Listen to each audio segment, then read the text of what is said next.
खुलुमबाय रायजोफोर मानाव गेदेर नोंथांमोन थांनाय जुन 28 आरो 29 अक्ट'खालि एबसुनि दैदेननाय आरो रायजो राजानि हेफाजाबाव बिटिआरनि गासैबो डिस्ट्रिक्टजों लोगोसे कार्बि आंलं आरो आंनि आंगोनि जिल्ला गलाघाटनि गासैबो रायजोफोरा आंखौ बरायनाय थाखाय आंनि गोसो गोरबोनिफ्राय बयनिसिमबो रोजा रोजा साबायखर बावहरनाय थाबाय।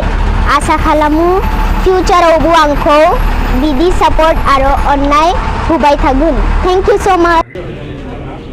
फैबाय थानाय समाव नों फिउचाराव मा जानो सानो बाबु नोङो?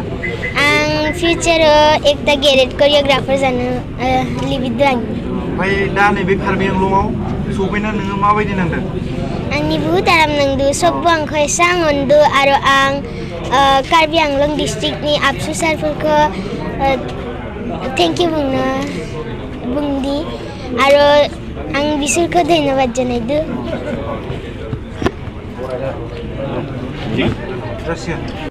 जय बर' हारिनि।